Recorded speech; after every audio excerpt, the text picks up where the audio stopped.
tayo dito, Butters, suntukan ang laban natin ngayon. Kasi, pero pag may pay ka kasi, talagang pa-aggressive ka. Oo, pahalon ka talaga. And sasalubsob ngayon tong barcode, tingnan natin kung yung salubsob nila ay padapa. Pwede Oo kasi nga. ganun eh. Pwede. Tingnan natin guys ha. Again, for Barcode Esports, sila yung nanalo sa ating game number 1. Kailangan nila ng isa pa para hihinga pa sila. Dito sa ating tournament for TNT naman, kailangan na lang nila ng isang game para ma-secure yung sarili nila. Pagdating dito sa ating play-ins. Gana talaga tong dalawang to. Iba talaga, no? Gana yun. Saka mo pa na Spriteling, parang ang dami mong iisipin kapag ka sila yung katapat mo. Ito, expect na natin magsusuntukan talaga yan. Si Banet, Pero si lamang Cristo. dito si Cristo eh. Lamang si Cristo sa gaganito eh. Kumbaga Byron Dharma, after nung suntok-suntok ni Dharma, Lifesteal. tapos na ang buhay eh. Tsaka may lifestyle din talaga itong si Cristo. Lalo't lalo na yung build niya nga eh, yung pure sky, di ba, priority. Kadalasan talaga ginagawa yun. If you are playing for the team right now, yung skirmish dito sa may bandang ibaba, very, ano lang, no? Very giving lang. Talagang chepian lang sila. Pero ang hindi expected dito, si Nitsuwa, nag-back. Oo. Kasi alam niya dito na delikado din talaga na basta na lang... Oy! Ay! Mainit! Ay, saan punta nun? Okay, hinahabol, They want to hinahabol. go for a stun, no? Curbs dito, talaga bumabanat lang. Physical immunity is there. Stun! Yung stun dito, pero si Valdos can come in. He can come Stun? in at any possible time. Oy, Kan, sinusubukan kumuha ng clear, pero may mga stun pa na magagalit First dito. blood. And Valdos will secure that kill on that pay. Grabe yung tinatawag natin dito. This is the combination, the salubsob combination. At sumasalubsob na rin yung mga members ng TNT paharap. Oo, yung momentum kanina Barcode Esports, nadadala din nila ngayon sa ating laban. And Cristo, sabi nyo kanina, lamang against Vanessa Hero. So expect natin na para mamaya pa magkakaikutan yung players natin dito sa may top. Pero nagkakasalubungan ha. Ang sakit sa ulo nun, Chantel Butters. You're running a paid lineup na na first blood. So starting from behind, it's up to Can kung paano niya talaga susolusyonan. Yung malaking dilubyo nga na nangyari kanina, ito yung pwede niyang gawin. Saluhin yung wave sa gitna. Kung mapapansin niyo sa mapa, hindi muna siya nag-clear ng red. Talagang kumuha muna siya ng XP sa may bandang gitna kasi kailangan niyang makahabol. Oh, kailangan bigyan siya ng space dito ng mga kakampi niya din as much as possible. So, ang hirap nun ngayon kasi gusto nila kalmado muna. For Barcode naman, pasalubsob. Yun ang nangyayari. Even mga jungle na kukuha na rin dito ng mga players ng Barcode. Yeah. So, pero yung gold ay lamang na naman si Valdos. Pero you have two players from TNT na stable naman yung farming nila para sa game. Dahil sa first blood ko, hindi nga dapat nangyayari yan eh. Again, as a pay, ang universal law ay kailangan ikaw yung pinakamayaman sa laro. Kasi ikaw yung pinakamabilis mag-clear. Yeah, and kapag ka ganito nga yung pacing ng laro mo na naunahan ka na o natantusan ka na ng kalaban mo, ang ibig sabihin lang yan, may mga timer na yan. At yan yung gustong-gusto ng isang Ogran. Ang gusto ng Ogran, ini-invade ka niya. Yung para may countdown na, okay, diretso na tayo sa sa bab ni... Okay, po ko lang, yung mangyayari sa may middle lane. Ito yung kaya namang gawing tempo ng TNT for this game. And sila naman yung pwedeng pumesto against Barcode. But surprisingly, dahil dun sa continuous na ginagawa ng Barcode, 1K gold lead pa sila para dito sa ating laban. Malaki pa rin against TNT. Malaking bagay para kay Valdos na kung mag-build ka agad ng magic defense items, no? Eye of the Phoenix is definitely going to be very good para sa kanya kasi yung kaya mag-burst sa kanya dito ay si Siga at si Impressive na parehas may magic damage. Ayan, even itong si Cristo, yung kanyang boots dito sa top side, magic defense or boots of resistance. So expect natin na magkakasubsuban yung ating dalawang team sa objective na kanilang pwedeng kuhanin. So dito talaga magkakaalaman kung sino nga pinaka talagang lalamang para sa ating laban. So tingnan natin kung sino nga angat dyan. We have players doon sa may bottom lane na magkasalubungan. So ayan na, nakapwesto na sila ngayon. And yung Pay nandun sa may top, sasalubungin ng mga Byron. Alam din ng mga members dito na side ng TNT Tropang Alab na hindi sila prerogative ngayon talaga na makipagsabayan dito kay Labaldos. Pero as of now, nakikita naman natin yung box nandoon! At yung Conductor of Souls natama! 2 members down para sa mga members dito na side ng TNT. Barcode, they're doing it! Yeah, impressive na call dito, palag na lang. Pero yun nga, ang hindi niya ina-expect ay si Valdos nasa likod. 3 kills para kay Valdos. Nako, parang ano muna ngayon, iwas na muna yung TNT para sa teamfight. Nagkaroon na ng space kay Baneto sa may top lane, pero may sagot agad ang Barcode Esports dito sa may bottom lane. So, iba-ibang gising ngayon ng Barcode Esports. So, talagang Ito pinapatunayan nila na kaya nila. Backs against the wall, extend the code. ang ginagawa dito ng Barcode. Alam mo, Kung nalagay yung code mga 30 days, ngayon 60 days oo, na. alam mo, pare, meron tayong tinatawag, if your back's against the wall, ano bang gagawin mo? Yung iba mas nagiging mas maingat. Pero may iba naman talaga na kapag Nagigising, sinusubukan kang itulak pabalik kasi gusto talaga nilang magwala at makabalik dun sa proper footing nila. Yes. Yun yung ginagawa ng side ng Barcode ngayon. Hindi sila pumapayag na yung back nila against the wall. Talagang yung laban, dinadala nila sa TNT Tropang Alab. Oh, para silang ano yung sa movie sa Limitless, yung nagagawa nila yung mga bagay na hindi mo ine-expect. 100% Na magagawa nila. ng brain activity. Oo. Yun yun, di ba? Oh, so kailangan lang nila masustain yung 100% na yun. Kasi so far, parang nagugulat pa rin yung TNT Oy. doon sa kanilang ginagawa. Ano yun, ano yun? Ang ganda ng pick-up dito ni Baldos. Alam niya talaga na nasa gitna siya ng madaming Basta, tao as much as possible. Si At ngayon na nandito na sila. Oh! Nandito na, nanakap! On to! Oh my goodness! Netsuma dito making the plays! Baldos with another double kill. Ito na yung sinasabi natin. This is the magic na kayang gawin ni Netsuma para sa team niya. Oo, talagang dalawa na kuhang players dito against sa TNT. At parang ang napupush dito is TNT. Kahit yung Torres sa gitna ay hindi nila madepensa. You have 4 players. At dadating pa nga si Cristo. Pwede man likod anytime or pipigilan kung sino pwede puntahan. Byron, Oh, Si Cristo dito, grabe yung pwesto niya. Hindi talaga mapigilan and Oh definitely my. yung mapa ngayon para sa side na ng Barcode. Wala nang mapa dito halos yung Yeah. side ng TNT Tropang Alab.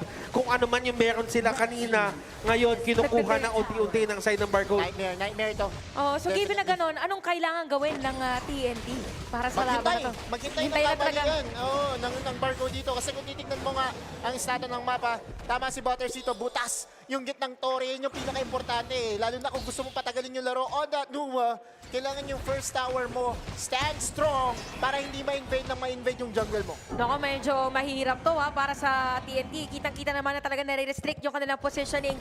For Barcode naman dito, knowing na inaantay lang sila na magkamali ng TNT dito, kailangan mas pabilisin nila yung kanilang galaw. But at the same time, yung malinis na mabilis para talagang hindi magkaroon ng opportunity na i-maximize against them. So, tingnan natin kung ano ang mangyayari. At naghahabol si Baldos against Impressive. Ito mahirap kapag TNT, tapos napapabak nila si Impressive. Si Impressive normally gitna. Grabe!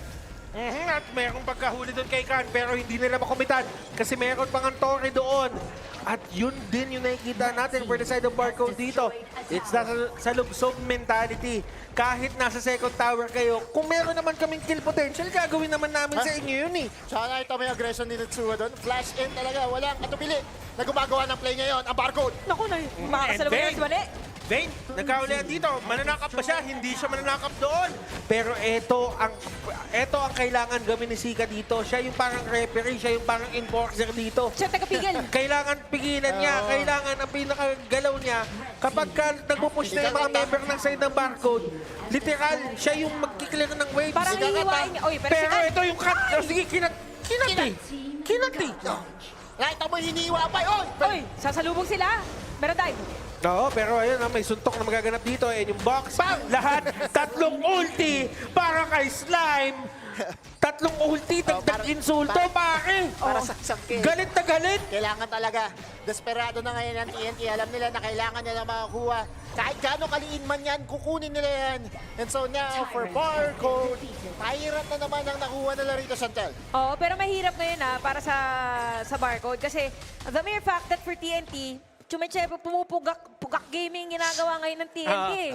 So, pagka mag-force sila ng D5, pag meron lagi nag-split push, mahihirapan sila later on kasi baka lumiliit na yung mapa nila. So, kailangan nilang bantayan yan. Pag lumiit na mapa nila, mahihirapan din sila pumwesto doon sa Overlord, even sa Tyrant. So, kailangan hawakan din nila yung mapa nila. Alam niyo yung interesting dito? Ah, sige, Wala pa ano yun? talagang full-blown teamfight na nagaganap eh. So far, yes. Wala. Pa- As in, isa-isa. puro pick-up eh. Yes. Kasi for TNT, alam rin nila na hindi sila pwede mag-group up eh. Especially with the advantage na meron dito si Valdos. Walang papatay kay Valdos at this point in time. Sobrang Grabe kunat mag-soul. na ni Valdos. With a conductor of soul, kaya niya talagang harapin lahat. Oo, tsaka grabe na rin mag-zone. Alam niyo na kasi na yun nga, sinabi ni Otolis na makunat na siya. So, any player din from TNT, hindi nila gugustuhin na sila yung biglang papalag. Kasi nga, gusto nila magkamali. So, inaantay nila dito na sabihin na natin magkaroon ng bait from Barcode, tsaka nila gagawan Si ng Valdos, play. nasa estado na yan na maraming koneksyon eh. Hindi mo babanggain. Tama naman. Pagka marami talagang connection, boss, mahirap talagang banggain yan, Oo, pero... Ayos ba yun sa? Oo, send ka. Eto na. Dito na tayo Boss magkakaalaman. Oma. Ang dami nating mga beses na nakitang bumaliktad ang laban sa mga gantong team fight. Pero mauna muna yan dito si BBB. Doon sa may Tyrant. So, aatras din yung Actually, ano. playbook ng Barcode to, ha. Madalas talaga nilang ginagawa ito. Iniiwan si BBB na i-clear yung Tyrant na mag-isa habang yung apat niya ay nag-challenge ng kabilang objective. Right now, takbuhan na! Oo. Ay, Pero sinusubukan umabot nila Bandos dito, although hindi naman din talaga sila makakahabol basta-basta kasi nga naman may sikay. Kumbaga si Bandos kapag sinubukan niya humarap, binabalik siya nung Black Blast eh. Oo, tinutulong. Oo, yung Black Blast, tinutulong siya ng Black Blast. At saka, mali mo, yung pyesa na ilalabas, hindi na pala sakto sa pwesto. Medyo matataranta ka talaga pagka ganun yung hinarap. So, 6-1 guys sa ating score. Magaling Napakalinis. ka ba dun, te? Black Bust, hindi. Ay, Oo. Pero Black Blast. maganda siyang laruin kasi kapag wala ka na internet. True. Ako dinosaur eh. Dahil nasa. Tsaka mga cake, natry niyo na yung cake frost. Ay, teka lang, ay, may push, may push. Lang, ha? Parang may gustong gawin na Barcode sa may bottom lane. Habang nakaplow naman kay Cristo dun sa may middle lane. Kung ikaw, TNT, anong dedepensahan? Anong uunahin natin ngayon? Dahil nandito na Barcode Esports kumakatok pero masakit na. Ayun. Masakit na si Kuya Sika. Nararamdaman na ng Barcode. Ominous premonition on the hands of Chris 2. Mas madaming duel ang kaya niyang i-take dito against kay Bane, kay Khan, or even kay Curb. So, kung gugustuhin man niya. Pero ang next na idea, definitely, is yung next objective na dito, na side ng Barcode. Kunin itong Overlord eh. Yan na yung yan na yung pag-diin. Kumbaga, ito yung pa ako. Oo. Pupukpukin na lang. Nakadiin na. Ilulublub. Basta, ilulublub. Hindi Ilulublub. din. Ilulublub na lang. Basta, gets nyo na yun. Pero ito, para sa TNT, talagang kita mo naman, even itong si Khan, hindi na siya talaga makatawid eh, no? Mahirap. Teka Wala lang. na, masyado na mahirap tumawid talaga. Ang hirap. Para pag tinanong niya yung mga kakapingin na Kan, para no ang magiging sagot. Oh, Kan, no, sabihin no. niya, Ken, I can't. Yun! Oh, yan. Yun! Tama yan. Doon tayo nanalo. Oh, ito ang talagang tututukan. Kasi sa side Oh, yun lang, napaaga. Napaaga, boss. Better late than never. Sabi nga nila. Ang hirap din talaga kasi gumawa ng play kung ikaw si Impressive eh. Ang pinaka-play na magagawa mo dito yung ultimo after dandan kapag may talagang may mga chichudog, may mga... Kasi ang nangyayari dito, nagiging barangay ng side ng Barcode to. Isipin mo, may posa, may aso. Lahat Ang dami! Dami pwedeng sumalo ng Oo, cannon blast. tatandaan mo sa isang street kapag may posa at saka may aso. May, Delikado. yung kanan, teritoryo ng aso, yung kaliwa, teritoryo ng posa. Ay, sa langit lupa pala yun. Oo, di ba? Oo, Sa nagsabi kanila sa'yo. talaga nagsimula May ang langit teritoryo lupa. ng aso at saka posa. Ngayon ko lang nalaman yan. Sige, next time, alamin natin yan. Pero maganda yung ginawa dito ng side ng Barcode. Pinadaan nila dito sa may bottom lane kasi yung kaninang pinaforce na i-push ni Kana. So yun muna ang ginagawa dito ng TNT. Pero delikado yata kasi yung Barcode nandito na makakasira pa ng Torre dito sa may bottom lane. Parang pwede na lang ibilit na magkaroon ng teamfight at makakita ulit tayo ng salubsub play na kanina pa natin binabanggit na kayang gawin ng Barcode. Pero doon si Khan, Aray. meron siyang ginagawang play na play para kahit pa paano yung makakuha man sila ng onting trade. Naku, And napanood ko Khan, na to eh. Khan? Kan? Makakatakas, Kan. Makakat na naman siya, pero mukhang hindi muna siya maamoy ngayon. For TNT talagang si Sika, siya yung nagiging sandigan ngayon. 3 items na siya meron dito, pare. Meron ka ng Savant's Run, meron ka Yan na rin yung Combo Wisdom. yan yung trifecta eh. Ano Pag yan? nakompleto mo na yan. Mid lane starter pack. Yan yun. Pag Kasama nakuha mo ng yun. preparation, ha? Pag Pero siya nakuha mo talaga, na, masakit na. If ever na manalo dito ang TNT, si Sika. Si Si Sika Sika talaga. talaga yung magiging... Kasi yung magiging sandigan nila rito, yung pitas ng annihilation na hindi aasahan ng Barcode yung amount of burst. Kaya kung ikaw yung Barcode dito, ano next item mo? Sukubos ka agad. Yun na yun eh. Tsaka ano kasi yung Sika na annihilation kanina ni Sika, ramdam mo na Ramdam eh. na eh, no? Oo. So ngayon, enough ng Bang! damage Ganun mo eh. para sa Barcode, magsukubos ka na lang. Pwede ka na mag-depensa. Ayan natin. Gusto ba dito ng side ng TNT na Wala, even hindi na. i-contest to? Parang mahirap na tuming-fight, pero pwede sila tuming-fight pagka magpupush na. Yung Barcode, yun yung pinaka pwede na kapitan as Barcode will secure the Tyrant para din sa ating game. Ito yung problema sa pay, no? Kapag talagang nalugi, nagiging pay less. Oo. Tsaka ano siya dito, yung talagang kanina pa si Kan talaga na split push. Oo. Hindi naasahan ni Kuya Butters si Mara. Yung iba mga Wala, yung reference natin dito. mga baka ngayon, yung pang matanda eh. Pampasaya, di ba? So pag hindi ko na-gets, ibig sabihin, medyo bata pa ako. Biglang may laban! Ayan na, nasira na yun. Oo. Ang tawag natin ngayon sa basket Wala ng pang TNT, team fight na Calvo. nagaganap. Wala ka eh, basagan lang, no? Feeling ko isang team fight, makakita tayo ng isang team fight at yung makakadikta ng ating laban. Pero kalmado din yung Barcode. Wala pang team fight na nagaganap dito. Ang nangyayari lang Isa dito lang fight. sa, isa lang Ayaw sa. nga magkamali kasi nga yung buhay on the line. Oo, guys. Again, for Barcode, kailangan nila maka 2-0 para buhay pa rin sila dito sa ating tournament TNT. Kailangan natin na ng isang pagkapanalo. Ayan na. O, di ba masakit? Oh, nagamit yung Annihilation despite be the opening na hinahanap ng mga member dito na side ng Barcode. Yung mga payong, yung mga pamaypay rather, ay umiikot-ikot na. Sila Kan, nagtatatsahan sila dito. But in terms of poking, nakakalabang dito yung mga members sa side ng TNT. Kan, going in! Pero Cristo, napakakunat! Walang mahuhuli Hirap dun nito. sa may stun. And they get to live another team fight. A couple of seconds pa, merong overlord. Tapos kung kanina yun yung pandiin, yung ngayon, ano na, lupa. Diretso na lupa, no? Oo. Para ano na to, pang Pagtawid. 6 foot, pang 6 foot na ano na. Kasi pwede na talaga ito. I think this is a game that is for Barcode na talaga. No? In terms of probability, napakababa na ng chance na matalo sila. But if it ever happens, it will be at the backs of a very good set dito ni Vane. O kaya ng isang magandang assassination mula kay Sika. Oh, ay, okay, burst na dito. Hindi Okay. nakakabot. Wala. Nakakuha na Barcode. Yung ating objective, habang si Kan, pipilitin na nahabulin. So, atras ng mga players ng TNT. Mind you, sira na lahat ng mga tore nila. Malapit sa kanilang kristal. So, Grabe. medyo mahirap na to. Kapit na sa cellphone talaga to. Kung pwede mong alugin yung screen ng cellphone mo, gagawin mo na para makatulong na rin. Oh, and the Vanguards are going to attack. Ito na yung paggapang eh, the slow creep na itong ating mga wave at tatandaan na nasa kanila din yung auto-clear ng isang Shadow Overlord. Ayan na, So, sinama na. saan? Saan sinama? Sa baba, Sa baba. Sa babasa. Sa baba. Sa Sa baba. Sa, Sa. ayan ang gusto ko sa mga Vanguard. Go lang sa flow.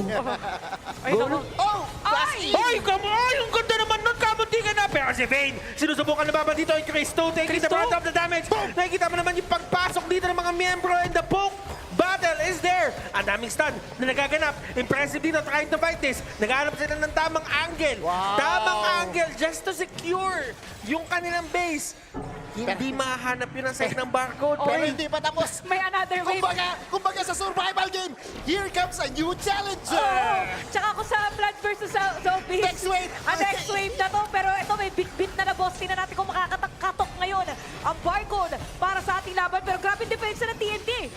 Di din sila pumapayag na basta-basta na matalo din dito. BBB! They know Ay! that this is their tournament life. Ladies and gentlemen, Impunity BBB will go down. At yung mga members dito na side ng TNT Tropang Alab, umaabangan nila.